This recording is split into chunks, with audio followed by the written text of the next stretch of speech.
4 sweeteners you should never put near your mouth again, plus 6 healthier alternatives. We all know we should aim to minimize our intake of sugar, but sometimes a little sweetness is essential in desserts and other recipes. Which are the best and worst sweeteners from a health point of view? Why too much sugar is bad for you? As well as promoting tooth decay, excess sugar provides so-called empty calories which can lead to weight gain. The empty refers to the fact that table sugar, sucrose, does not provide any other nutritional benefits such as vitamins, minerals, or fiber. It simply contains pure energy, and most of us already get more than enough calories from our diet. During digestion, sucrose is broken down into 2 different sugars, glucose plus fructose. The glucose is absorbed straight into the bloodstream to cause a rapid spike in blood sugar levels, and the speed at which this happens is referred to as the glycemic load, GL. Foods with a high GL cause rapid spikes in blood glucose levels which, in turn, trigger the release of insulin hormone from the pancreas. Insulin acts as the key for glucose to enter muscle and fat cells so that glucose levels subsequently fall. The fructose sugar is metabolized in your liver and, while it can be converted into glucose, usually it's converted into fat instead, and excess intakes contribute to fatty liver changes and inflammation. This effect is similar to that of alcohol and, in fact, researchers now also believe that fructose sugar also affects the brain in a similar way to alcohol, contributing to the pleasurable effects of sweetness and the addictiveness of sweet foods. Beware the glycemic load. Sugary foods tend to have a high GL so that glucose levels peak, trigger the release of insulin, and then plummet. This can lead to reduced concentration, drowsiness, and tiredness a few hours after eating a sugary meal. As a result, you're tempted to eat more sugar to restore your energy levels and to satisfy your sugar cravings. As well as encouraging a snacking habit, a high sugar diet may also increase the risk of developing type 2 diabetes. This can happen for genetic reasons if your pancreas struggles to keep churning out insulin in response to a high sugar diet. Mostly, however, excess sugar leads to weight gain and obesity, which is associated with insulin resistance. When fat cells become resistant to the effects of insulin, more glucose stays within the circulation, so your blood glucose levels rise. Some of the excess circulating glucose is converted into fat in the liver, further contributing to fatty liver changes, rather like those poor overfed geese and ducks which are the source of pate de foie gras, and some attacks proteins in the circulation to hasten to harden and furring up of the arteries. A series of metabolic abnormalities also develop from raised glucose levels, so you are also likely to develop a raised blood pressure, triglycerides, and develop cholesterol imbalances and inflammation, all of which increase your risk of heart disease and stroke. For all these reasons, following a diet that contains less sugar, and selecting foods with a lower glycemic load is better for your long-term health. Researchers have found, for example, that just replacing one sugary drink per day with water or unsweetened tea or coffee can lower your risk of developing type 2 diabetes by as much as 25%. The good, the bad, and the ugly. Check labels when buying products to see how much sugar they contain.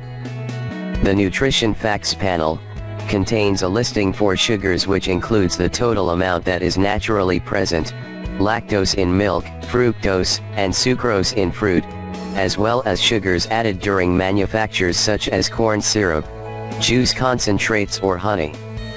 Checking the ingredients list to see where these sugars come from is often enlightening.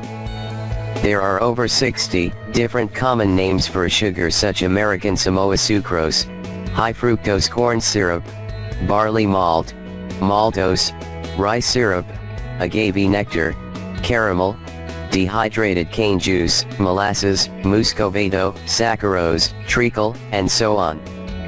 Glucose. The worst form of sugar from a health point of view is pure glucose, dextrose, which is rapidly absorbed into the circulation to cause a sugar spike, especially if it's stirred into a drink such as tea or coffee. The only people who may need to carry glucose dextrose with them are those with type 1 diabetes, who use insulin or other powerful glucose-lowering medication which can cause a dangerously low blood glucose level. Sucrose. White table sugar, sucrose, is made from sugar cane or sugar beets. It is a pure white product that is digested to release both glucose and fructose with nothing else, not even a few vitamins or minerals to provide at least some benefit. Best avoided. Brown sugar. Brown sugar sounds healthier than white, but, despite providing a smattering of vitamins and minerals, these are too few to offer any meaningful nutritional benefit. This often masquerades under names such as dehydrated cane juice, or as raw, turbinado, muscovado, demerara or Barbados sugar. Best avoided. Agave nectar. This sounds as if it should be healthy as it's made from cactus juice and is more accurately called agave syrup. Unfortunately, during processing, it loses any vitamins and minerals naturally present in the cactus juice and, from a nutritional point of view, is little better than high fructose corn syrup. The high fructose content means it has less impact on blood glucose levels than sugar, but there are increasing concerns about eating too much fructose, as mentioned above. The high fructose content does have the advantage that agave nectar is sweeter tasting than sugar, so you need less. Best avoided, but if you insist on using it, only add a dash. Coconut sugar. It is the crystallized sap collected from the flowers of coconut palms. From a nutritional point of view, it is similar to that of brown sugar and mainly consists of sucrose plus small amounts of glucose and fructose. It provides small amounts of B vitamins, iron, and magnesium, and is better than white sugar but don't have too much. Maple syrup. Maple syrup is made from a tree sap and, because it is a diluted form of sugar, offers a less intense sweetness with fewer calories. It contains useful amounts of vitamins and minerals such as manganese, zinc, and riboflavin, and even some antioxidant polyphenols similar to those found in tea and red wine. If you must put something on your porridge to sweeten it, a dash of maple syrup is better than a sprinkling of sugar. Honey. Honey is often viewed as a health product despite its high sugar content. Produced by honeybees from flower nectars, the sucrose sugar is pre-digested by the bees to release glucose and fructose. Honey contains some vitamin B6 and also has a natural antimicrobial action by releasing hydrogen peroxide. Honey made from the nectar of medicinal plants, such as the manuka bush, are even active against some antibiotic-resistant bacteria, and sterile honey is used to treat wounds. However, it is still a high-sugar product, and one to consume in moderation.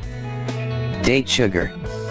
Made from the sap of the palmyra or sugar date palm, date sugar is also known as Palmyra jaggery. It provides useful amounts of iron, magnesium, calcium, and even vitamin B12. Better than white or brown sugar, but keep your intake to a minimum.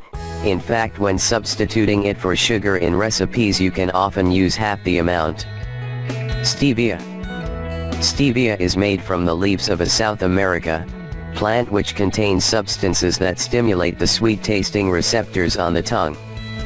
Stevia is up to 30 times sweeter than sugar with 0 calories and has no impact on blood glucose levels. Pure stevia is available as syrup drops or powder, and it is also mixed with granules to produce a product that can be used in a similar way to granulated sugar. Some people notice an aftertaste, while others don't. Monk fruit. Monk fruit sweetener is made from the juice of an Asian fruit which contains antioxidants, magrosides, that taste sweet but are not metabolized in the same way as sugar in the body. As a result, monk fruit sweetener has no impact on blood glucose levels and no calories. Some research suggests that monk fruit may boost immunity and have anti-cancer benefits. Go easy on sugar alcohols. Sugar alcohols such as xylitol, lactitol, sorbitol, and maltitol are derived from sugars and are known as sugar alcohols. Despite their sweet taste, they are not processed in the body like sugars. While sorbitol, lactitol, and xylitol do not raise blood glucose levels, maltitol has the same effect on blood glucose levels as sucrose. Xylitol is derived from the bark of the birch tree and has 40% fewer calories than sugar, and is popular in chewing gum as it actively protects against tooth decay. Sugar alcohol is widely used in diet and low-carb products, but their laxative effect limits their consumption. Some people are more sensitive to this than others, so that intakes above 10 to 20 grams per day can cause flatulence, bloating and diarrhea. So, while they are better than sugar from a health point of view, use them with caution. Avoid so-called artificial sweeteners. Artificial sweeteners are highly controversial and have attracted many negative claims that they're addictive, are toxic, or cause cancer. The fact remains that they are deemed safe enough for use in food and drink, but it's wise to limit your intake.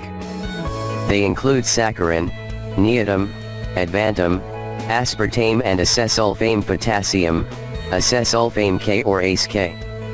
These artificial, non-nutritive sweeteners are from several hundred to 20,000 times sweeter than sugar. Ideally, we should all cut back on our intake of sugars and sweeteners and obtain sweetness from whole fresh fruit and vegetables, such as sweet potatoes.